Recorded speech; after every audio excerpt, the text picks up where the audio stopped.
السلام علیکم دوستو، جیسا کہ آپ جانتے ہیں کہ ہماری سیریز شروع ہے اقوال زریں کا انسائکلوپیڈیا، اور اسی پہ ہم ویڈیوز بناتے ہیں، مختلف لوگوں کے اقوال آپ کے سامنے پیش کرتے ہیں۔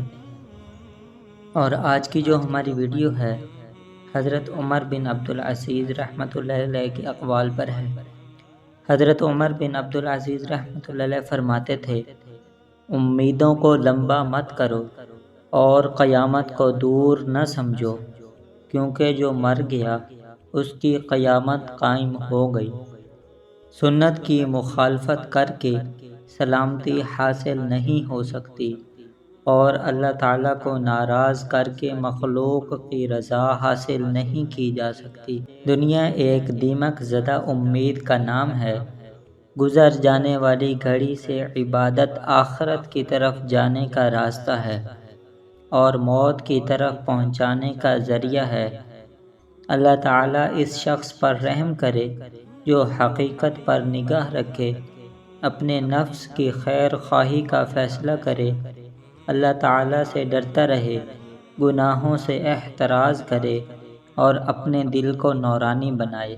تم جانتے ہو کہ تمہارے والد حضرت آدم علیہ السلام ایک لغزش کی وجہ سے جنت سے نکالے گئے تھے، پھر اللہ تعالیٰ نے توبہ کی وجہ سے ان کی لغزش کی معافی کا وعدہ فرمایا تھا۔ بس تم اپنے گناہوں سے ڈرتے رہو اور اپنے رب سے معافی کی امید رکھو۔ کوئی شخص اس قابل نہیں کہ اللہ تعالیٰ کو ناراض کر کے اس کی اطاعت کی جائے۔ یاد رکھو، سب سے افضل عبادت فرائض کی ادائیگی اور حرام کاموں سے بچنا ہے۔ ایک دن سلیمان بن عبد الملک کے دل میں اپنی بادشاہت کے عروج پر تفاخر اور عجب پیدا ہوا۔ اس نے حضرت عمر بن عبدالعزیز رحمۃ اللہ علیہ سے پوچھا کہ اس عروج و ارتقاء کے بارے میں آپ کی کیا رائے ہے؟ حضرت عمر بن عبدالعزیز رحمۃ اللہ علیہ نے فرمایا، یہ خوشی کی چیز ہے اگر اس میں دھوکہ کی آمیزش نہ ہو۔ یہ بہت بڑی نعمت ہے بشرطیہ کہ اس کو زوال نہ ہو۔ بادشاہت ہے اگر اس کو برباد نہ ہونا ہو۔ مسرت ہے اگر اس کے بعد رنج نہ ہو۔ یہ لذتیں ہیں اگر ان کے بعد آفات کا سامنا نہ کرنا پڑے، اور شرافت کی چیز ہے اگر اس کے ساتھ سلامتی مل جائے۔ یہ سن کر سلیمان بن عبد الملک اتنا رویا کہ اس کی داڑھی آنسوؤں سے تر ہو گئی۔ ایک مرتبہ حج کے موقع پر سلیمان بن عبد الملک نے حضرت عمر بن عبدالعزیز رحمۃ اللہ علیہ سے کہا، کیا تم اس لاتعداد مخلوق کو دیکھتے ہو جسے اللہ تعالیٰ کے سوا کوئی شمار نہیں کر سکتا اور اس کے علاوہ کوئی رزق نہیں دے سکتا؟ حضرت عمر بن عبدالعزیز رحمۃ اللہ علیہ نے فرمایا، اے امیر المؤمنین، آج یہ آپ کی رعیت ہیں، لیکن کل اللہ تعالیٰ کے دربار میں آپ کے مد مقابل ہوں گے۔ یہ سن کر سلیمان بہت رویا اور کہا، میں اللہ تعالیٰ سے مدد کا خواستگار ہوں۔ قبر ہر ایک کو پکارتی ہے، ہر ایک کو پیغام دیتی ہے، ہر ایک کو ہر روز اپنے بارے میں بتاتی ہے۔ وہ نہایت فصیح اور صاف آواز کے ساتھ یہ اعلان کرتی ہے، اے ابن آدم، تو مجھے بھول گیا۔ میں تنہائی کا گھر ہوں، میں اجنبیت کا گھر ہوں، میں دہشت کا گھر ہوں، میں کیڑوں کا گھر ہوں، میں نہایت تنگی کا گھر ہوں، مگر اس شخص کے لیے نہیں جس پر اللہ تعالیٰ نے مجھے وسیع کر دیا ہے۔ ایک مرتبہ کسی شخص نے آپ کو سیب اور دوسرے میوہ جات ہدیہ میں بھیجے، آپ نے واپس کر دیے۔ بھیجنے والے نے کہا، رسول اللہ صلی اللہ علیہ وسلم تو ہدیہ قبول کر لیا کرتے تھے۔ حضرت عمر بن عبدالعزیز رحمۃ اللہ علیہ نے جواب دیا، ہدیہ آپ صلی اللہ علیہ وسلم کے لیے ہدیہ ہوتا تھا، لیکن آج ہمارے لیے رشوت ہے، یعنی لوگ ہمیں ہدیہ دے کر ہم سے یہ امید رکھتے ہیں کہ ہم سے اپنے کام نکلوائیں گے۔ لوگوں نے جو بدعت بھی ایجاد کی ہے، سنت رسول اللہ صلی اللہ علیہ وسلم میں اس کی قباحت اور برائی کی دلیل موجود ہے، یا اس میں خود عبرت ہے، اس لیے کہ طریق سنت کو اس ذات حق تعالیٰ نے جاری کیا ہے جس نے پہلے یہ معلوم کر لیا تھا کہ اس طریق کے خلاف میں خطا و لغزش، حماقت اور تکلیف ہے۔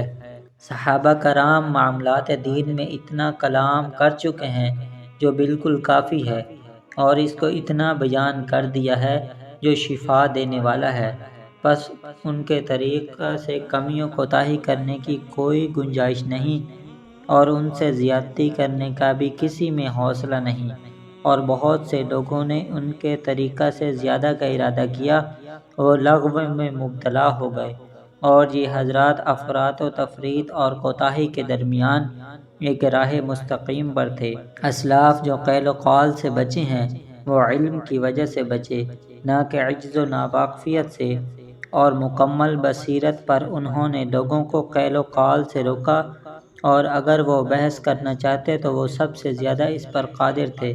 اس قیاس کو اختیار کرو جو تم سے پہلے حضرات صحابہ کی رائے کے موافق ہو، کیونکہ وہ لوگ تم سے زیادہ علم والے تھے۔ مجھے ہرگز یہ پسند نہیں کہ صحابہ کرام میں مسائل فروع کا اختلاف نہ ہوتا، کیونکہ اگر ایک ہی قول ہوتا تو لوگ تنگی میں پڑ جاتے۔ یہ حضرات مقتدی اور پیشوا ہیں، جو شخص ان میں سے کسی کے مذہب پر عمل کرے اس کے لیے اس کی گنجائش ہے۔ ایک مرتبہ کسی نے حضرت عمر بن عبدالعزیز رحمۃ اللہ علیہ سے حضرت علی اور حضرت معاویہ رضی اللہ تعالیٰ عنہ اجمعین کی باہمی جنگ کے بارے میں پوچھا تو آپ نے فرمایا، یہ وہ خون ہیں جن سے اللہ تعالیٰ نے ہماری تلواروں کو محفوظ رکھا، تو اب ہم اپنی زبانوں کو اس خون سے آلودہ کر لیں۔ جب عمر بن عبدالعزیز کے انتقال کا وقت قریب آیا تو انہوں نے اپنا سارا مال بانٹ دیا۔ لوگوں نے کہا کہ اپنے بچوں کے لیے کچھ نہیں چھوڑا، تو فرمایا، اگر میری اولاد صالح ہے تو اللہ تعالیٰ نے فرمایا ہے، واللہ ولی المؤمنین، اللہ تعالیٰ مومنین کا کارساز ہے، اور اگر غیر صالح ہے تو میں ان پر اپنے پیسے کو ضائع نہیں کرنا چاہتا۔ میں نے حاسد سے بڑھ کر کسی ظالم کو مظلوم کے ساتھ زیادہ مشابہ نہیں دیکھا، کیونکہ حاسد کو ہمیشہ غم رہتا ہے۔ اگر موت سے غفلت نہ ہوتی تو تمام مخلوق خوف الہی سے مر جاتی۔ مومن کی قوت دل میں ہوتی ہے، اور کافر و منافق کی طاقت ہاتھ میں۔ اپنی آرزوؤں کو دل میں ہی مار ڈالو، اور دلوں کو ان میں نہ مرنے دو، کیونکہ جس نے اپنی شہوات کو پاؤں کے نیچے دبایا، شیطان اس کے سائے سے بھی بھاگتا ہے، اور وہ شخص جو خواہشات کو دل میں جگہ دے تو شیطان اس پر سوار ہو جاتا ہے اور جدھر چاہتا ہے لے جاتا ہے، کیونکہ اللہ تعالیٰ اس کو اس پر مسلط کر دیتے ہیں۔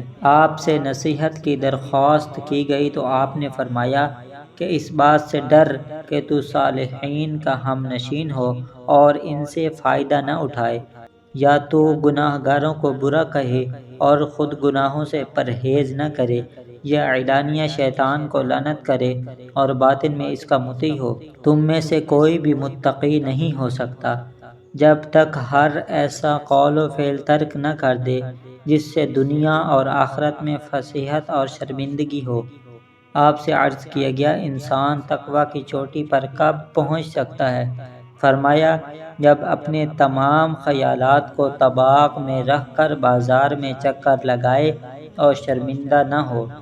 تقویٰ یہ نہیں کہ دن بھر روزہ رکھے اور رات کو قیام کرے اور نیک و بد اعمال کو خلط ملط کرے، بلکہ تقویٰ یہ ہے کہ محرمات الہی کو چھوڑ دے اور فرائض ادا کرے۔ جو اس سے بڑھ کر کرے وہ نور علی نور ہے۔ متقی کی علامت یہ ہے کہ وہ کلام کرنے سے لگام لگایا گیا ہو، جیسے احرام کی حالت میں محرم۔ نیز متقی کو تمام شریعت کا عالم ہونا ضروری ہے، ورنہ اپنی جہالت سے تقویٰ کی حدود سے نکل جائے گا اور اسے خبر تک نہ ہوگی۔